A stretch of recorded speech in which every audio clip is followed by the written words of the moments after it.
Welcome to EPG Pathshala. I am Dr. Bishwajit Ghosh, Professor of Sociology of the University of Bardhaman. I am also the coordinator of the paper on social movement, from which I will be talking on a particular social movement. The title of this module is Ethnic Movements, the Case of India. It's written by me. In this module, we will be talking about the factors that normally leads to ethnic movement.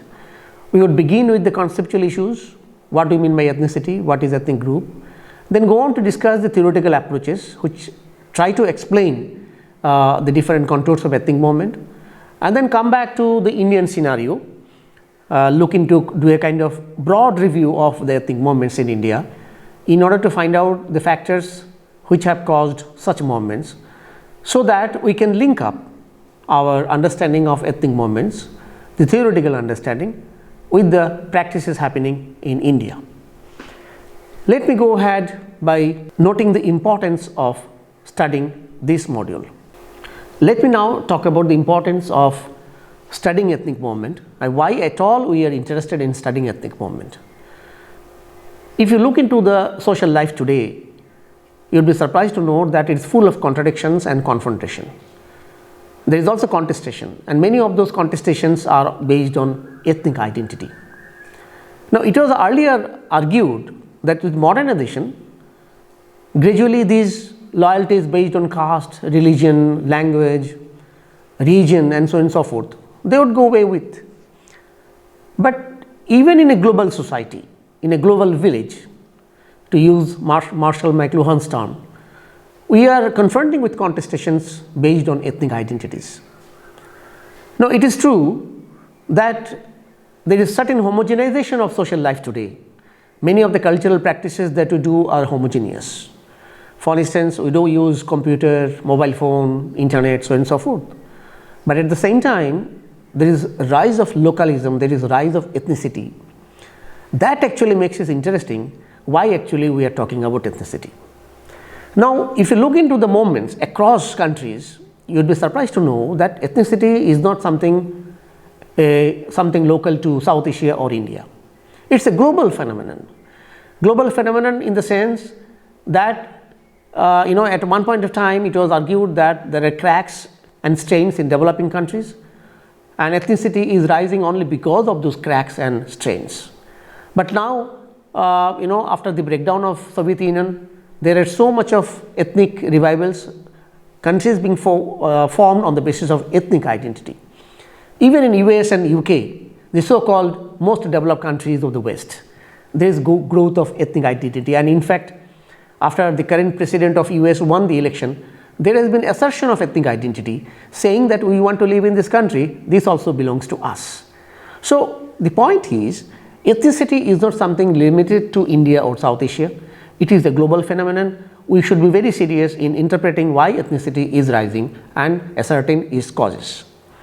Let me now go back to the definition of ethnicity, because unless and until we are clear about defining it, I think we would fail to explain why ethnicity rises. Now, the term ethnicity is taken from an ancient Greek word named ethnos. It meant a situation where collectivities of human beings lived together and acted together. That means a human grouping who acted together, lived together, they are called ethnos. That was the meaning from which it was taken. But in sociology, we often use the term ethnicity to refer to groups which are culturally and socially shaped. Now, two terms which are most often used in these discourses on ethnicity is ethnicity and ethnic group.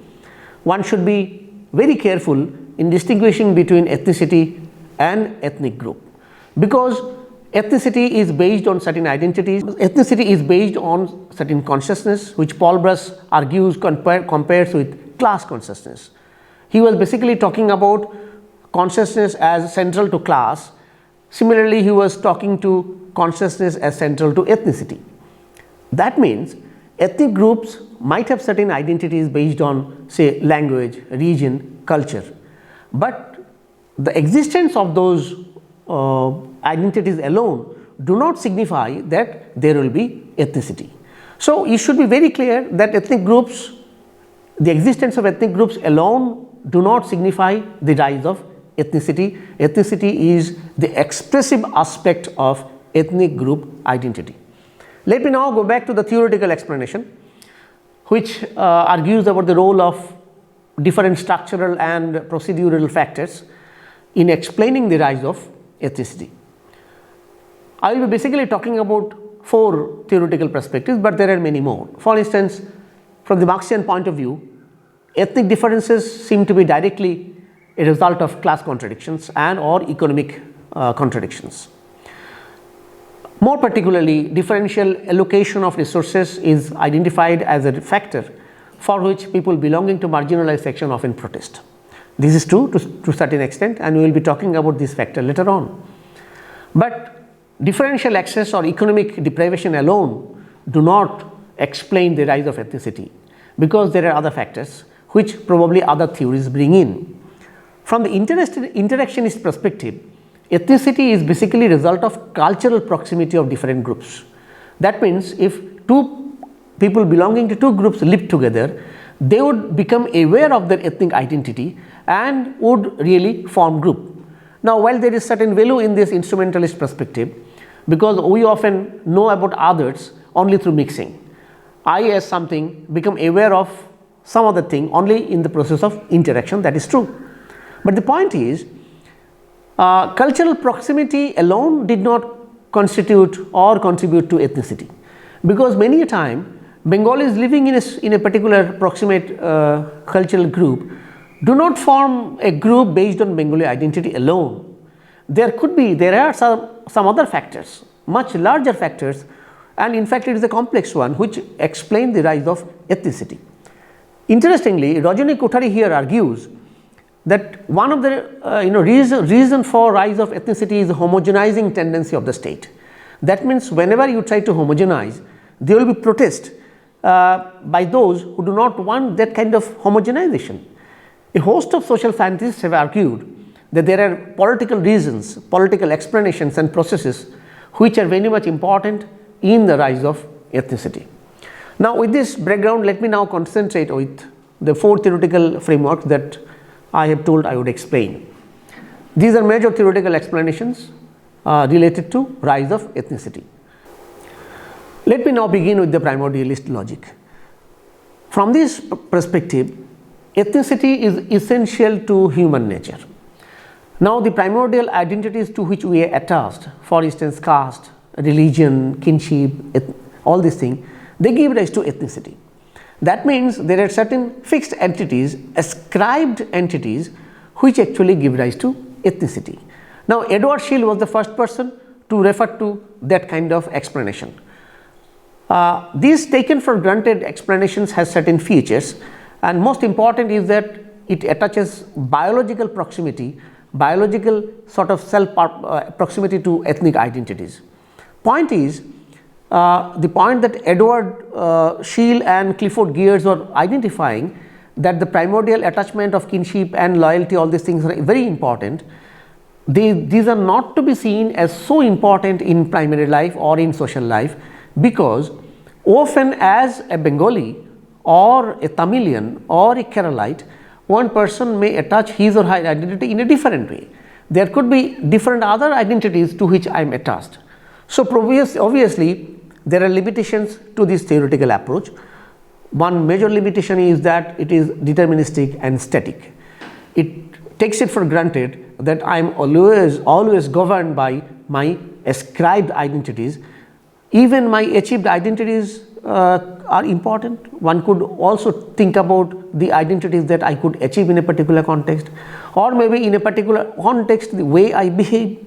So, it has been argued that many of the primordial identities that Edward Sheel and others were talking about, they are variable. For instance, in a context I could attach much more importance to caste, whereas in other context I might give importance to the fact that I speak in Bengali. So, these two things are different, that I am attaching to a locality, I am attaching to a cultural aspect, I am attaching importance to a linguistic aspect. They might give rise to 3 kinds of different social movements. More importantly, why should we argue and why should we take it for granted that my primordial attachment is non-rational. I might even use these as a rational purpose because I might think that Bengali language is more important, right? Why should I think that I am a non-rational being attached to my caste or religion or language? So there are limitations of this theory. Let me now come back to the instrumentalist perspective.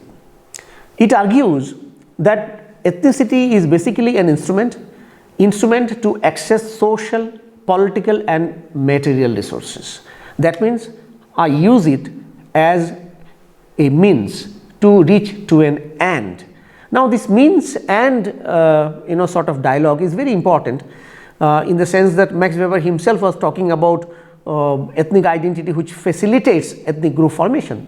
In certain context, it is true that in active political situation we use our identities, cultural, religious, regional, so on and so forth, in order to promote a means. For instance, I want to win an election, so I would say I am a Bengali, so vote for a Bengali, or I am a Muslim, so vote for Muslim. So there are contexts in which I do use my identities for instrumental purpose. It has nothing to do with my belief in being a Bengali or being a Muslim or a Tamilian. Barth, who wrote a brilliant book entitled Ethnic Groups and Boundaries, he said that these instrumentalist things are formed basically in the process of interaction. It is a relational concept. Now it is true that it is instrumental, it is a relational concept, and many a time we do use it for our own benefit. Now Paul Brush had a different argument. He said ethnicity is basically an instrument for elite competition. Those who are the elites competing among themselves, they use it for their own purpose. Now that means it is an instrument basically of the elites to rule over the non-elites. Now obviously that kind of argument has serious limitations. What are the limitations? It does talk about flexibility, it does talk about situation, but to accept the fact that elites always dictates the contours of movement or thinking of non-elites is a difficult proposition. Why should the non-elites cannot think on their own? In fact, if you look into the ethnic movements, many of the movements of ethnic loyalties, they are the product of the movement itself. They were not elites earlier. So that does not mean that elites who are already established elites, they exploit ethnicity and then they use it. Those who are non-elites, they might also use ethnicity and become an elite. So the process could also be reversed. Secondly, why should I think that I always calculate on the basis of my ethnic identity? Maybe I might become emotional, like the primordialists, they argue. I might be emotional about the fact that I am a Bengali, right? So the calculation in the mind that I always calculate, I am always rational, probably it is too much to think about human capacity. So there are spontaneity in ethnicity too, even though there are other factors too. Let me now go back to the modernization perspective. This is the old one, not a new one, which argues that ethnicity is basically seen in pre-modern archaic society. This is a Durkheimian terminology that I am using, archaic society. In all our founding fathers, sociological founding fathers, Marx, Durkheim, Tönnies, Weber, they talked about cultural and social changes in modern society. So it was almost argued that with modernity, with the advent of modernity, there will be so much of changes in social, cultural and political life, and identities attached to our tradition with our primordial loyalties would gradually vanish. For instance, industrialization, capitalism, nationalism, they would gradually do away with the ethnic primordial attachments. Now, often when modernization theory see that there is rise of ethnicity despite a society modernizing, there are three counter arguments being put forward. One is that this is basically a proximate result of modernity, not the final result. That means finally modernization would ultimately produce homogeneity. Secondly, if ethnicity is rising, this is basically due to inadequate modernization. That means modernization is not taking place in the correct way. This is the falsity in the process of modernization itself. That means there are limitations of the process of modernization itself. Finally, they say it is distorted modernization. You are not modernizing correctly, you are distorting it you are rather mixing with tradition, that's why you are giving rise to that kind of identity. Now obviously there are limitations of this approach too. First of all, it fails to explain the rise and proliferation of ethnicity in the West. Now if we take it for granted that the Western countries are modern, obviously one would fail to explain why such modern countries, so-called modern countries, are giving rise to ethnic antagonisms. Then one may argue that the dehumanizing phase of modernity itself may create ethnicity. Here, Rajani Kothari was arguing about the homogenizing and majoritarianism. Homogenization and majoritarianism. Homogenization means you are homogenizing everybody, making everyone to wear the same dress, eat the same kind of food, talk in the same language. Whenever you do it, which modernity probably proposes, there will be repulsion, there will be contradiction and protest. Secondly, majority people would try to impose their culture in any kind of democratic setup. So there a kind of homogenization argument is taking place. In India, for instance, often it is argued that in order to live in India you have to become a Hindu. So that kind of argument also gives rise to sort of ethnic revival and ethnic sentiment that no, I should not go by what the majority is saying, I have my own identity. So the expressions of, say, tribalism or Islamizations are in fact reactions against majoritarian homogenization. It could also be the result of deprivation which has resulted because of the process of modernity itself. It's clear that modernization, industrialization, capitalism has produced so much of repulsions and so much of vulnerabilities. So people who are vulnerable, they are reacting to it, they are protesting against lack of development. So obviously modernization theory has failed to explain the way ethnicity is constructed. The last major approach, which is mostly accepted in social science discourses, is the social constructionist approach. They argue that ethnicity is basically a construction, a social construction. It is flexible, it is contextual, and therefore in modern world, as our identities are becoming fractured, becoming local, so we are giving rise to segmented identities at different locations. Now Max Weber and Hughes were the first to argue about the rise of that kind of interactions in the process of interaction. It is true that in the global world the kind of interaction has changed. They are not permanent, they are contextual, they are temporary. So that kind of temporariness probably have given rise to that kind of situation. Now Cassels, interestingly, and Touraine, these are the two important theoreticians on social movement, they have contributed significantly for the development of this approach. Touraine argued that knowledge is used in the construction of identity. So this is something important. You are knowledgeable, you have certain knowledge, you are using that knowledge in order to construct an identity, and in fact many of the post-globalization movement which are taking place, they are using knowledge base in order to construct a particular identity. Cassel did argue that in the network society, personal identity becomes a much more open matter. My identity is known to everybody in the Facebook. So opening up of identities is actually a reality in the contemporary world. The social constructionist approach tries to distinguish between two types of situation. The one is called group identification, the other is called social categorization. The first occurs inside the ethnic boundary and the second outside and across it. Now Jenkins has identified 4 basic elements of this model. Now this model says ethnic identity occurs due to cultural differences. Secondly, obviously ethnicity is cultural. Third, it is variable and manipulable. That means you can manipulate identity in a particular context. That means at one point I may be a Bengali, at other point I may be a Marxist, at the other point I may be from Bardhaman, not a Bengali of West Bengal variety, a particular Bengali. So you can manipulate your identity in certain context, and often you may say that you are not at all a Bengali, you are a Hindu. So these categories, different types of categories one may use in a particular context. And finally, they are also collective and individual at the same time. I have my own personal identity.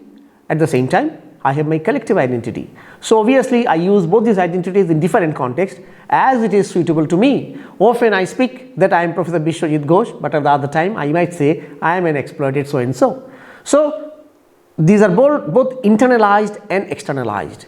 The internal identity and the external presentation, they might differ. On the whole, it is argued that cultural traditions as boundary markers are therefore invented. We invent our identities in a particular context. So the cultural markers are invented, these are achieved, not ascribed. I might have been born with certain qualities, certain given identities, but I have the capacity to reorient myself as a sort of thing. For instance, I am a Basti person living in a Basti, and I feel as a Basti person I am exploited.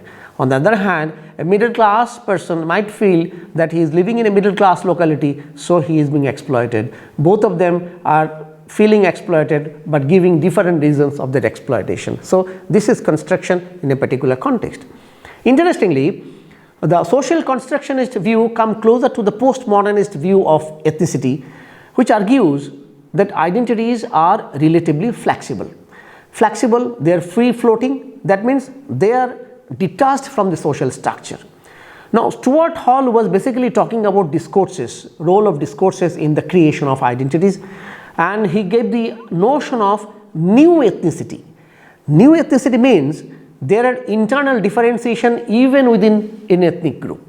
Now, often we might take that Gorkhas of Darjeeling are united, but taking Hall's argument, one might argue that there are differences even within the Gorkhas, and these differences may proliferate at some other point of time. And in fact, there is reality in this sense, because when Subhash Gishing was mobilizing that movement and when Bimal Gurung took up the leadership, there is a change in argument. So now there is a tension going on in the Gorkha movement, and obviously there are rise of new identities. So there is, one could see rise of new identities even within a given identity. In short, the postmodernist argument of ethnicity stresses on certain features. What are these? Stress on difference and diversity. We are different, we are diverse, yet we are using identity. Secondly, they attack essentialism. One cannot say that a Bengali would always fight for Bengali. A Bengali might join some other group to fight for something else. I might join a gender group or an environmental group to fight for something else. I might sympathize the tribals fighting, fighting against, for instance, a particular industry in Odisha. Secondly, the stress on role of discourses. In certain contexts, discourse become important. The way the discourse come in and play the role, these are important. And finally, they stress on fractured identities. That means my identity is not unique, it is fractured. Unique, it could be unique in the sense that it is fractured. Fractured in the sense that I pick up different identities at different contexts, so it is liquid. Let us now evaluate the four kinds of major theories that I have talked about. Now, it appears that the way ethnicity rises, the process is very complex and often contradictory, and all these theories could be explained could be used to explain a particular moment. At certain phase, one might say that this theory is more prominent. The other phase, one might say that theory is more important.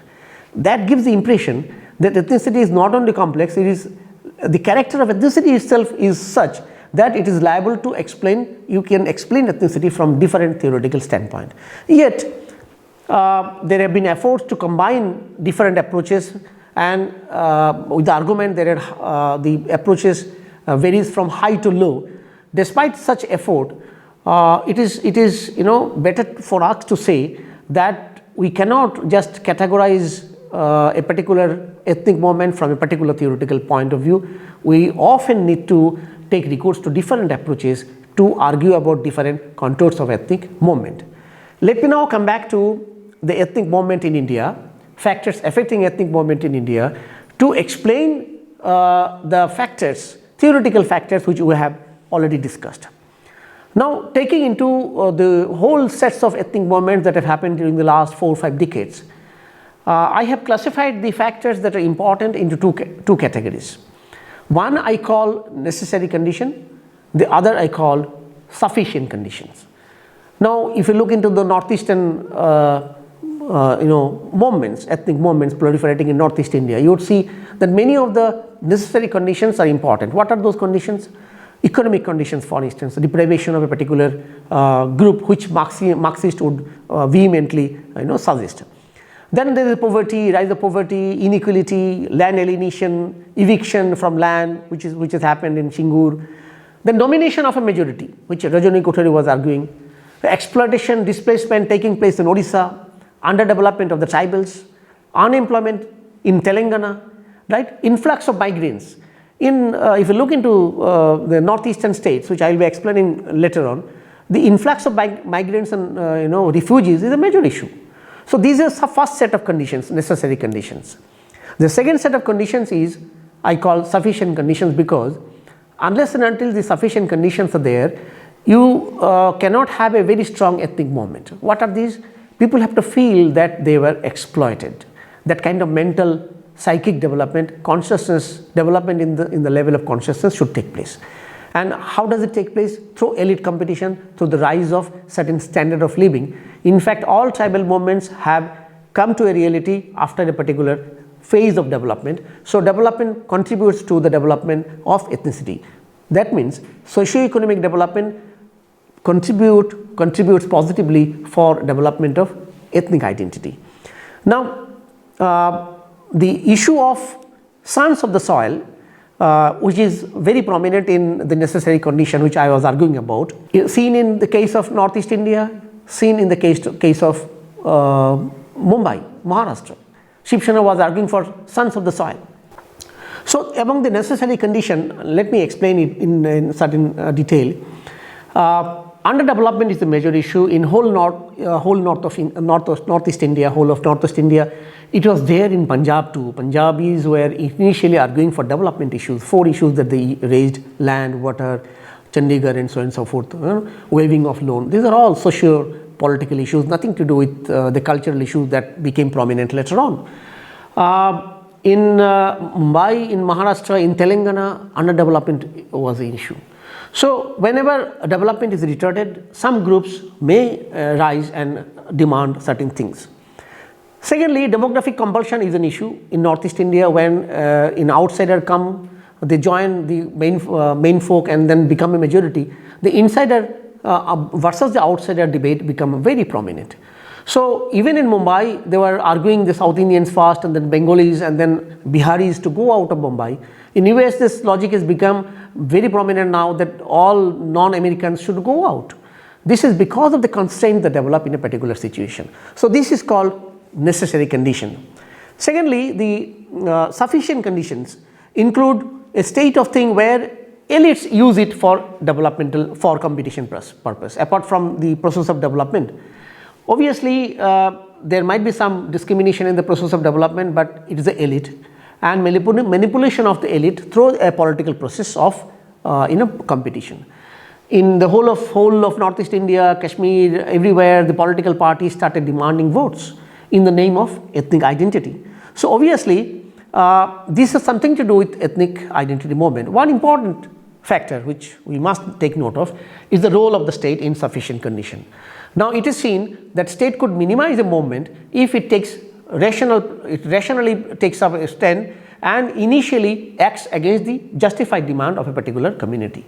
But normally, professors like TQMN studying social movement have said that state delays the movement till it develops sufficient clamor. That means till it becomes a very powerful enough, state does not look into the issues of movement. So it allows ethnic movement to grow, and only after it grows, it acknowledges it. So state has a major role in ethnicizing the issues, and Dipankar Gupta has beautifully showed it in his study of Punjab agitation, the way the state of India and the political party, ruling party at Delhi has ethnicized the Punjab issue. The other issue is the role of outside agents, foreign agents who come from outside. They have a vested interest, so they manipulate it. Let me now come back to the conclusion. We have gone through the theoretical debates, the conceptual issues, and the Indian issues. The way ethnicity rises, the factors that promote ethnicity. It has become almost clear that ethnicity is not a natural sort of thing. It is not a trans-historical phenomenon or an essential entity that only the Indians, only the Bengalis, only the Telanganites would or the Gorkhas would ask for ethnicity. Anybody can demand it, anyone can demand it in a particular context. So they are recreated and created and recreated at each and every moment of time. Whenever state punishes something, whenever there is questions of poverty and inequality, wherever there is questions of marginalization, people would protest, and ethnicity is a means here, so far as instrumentalist perspective is concerned, to give a shape to it. Because if you form unity on the basis of ethnic identity, you become a much larger strength as compared to the simple argument of economic exploitation being done to you, right? So on the basis of this, on the basis of such theoretical foundation, we may argue that ethnicity is going to proliferate in modern India. It is nothing to do with, it is not non-modern. It is very much modern in the sense that more you become modern, more you learn about your sources of exploitation or deprivation, more you learn about others being given a facility which you are not, you develop an ethnic sentiment. Not that always you become ethnic, not that you sustain your ethnic always, but you may take recourse to ethnic movement as and when it becomes necessary to you. So that means it is neither modern nor it is anti-state. Often the ethnic movement compromises with the state, and obviously one should not think too much about ethnic movement as anti-Indian or sort of it would destroy India's unity. Not at all. They are very much modern. They are a part and parcel of the social life. Rather, ethnic movements would give rise to issues of deprivation, of the rise of sufficient conditions, elite competition, awareness, which I have already talked about. So therefore, we might conclude that there is nothing inevitable about ethnic movement, and one should not be too much concerned about the rise of ethnicity in the modern world. This is rather a natural process that has happened in the contemporary world. Thank you very much.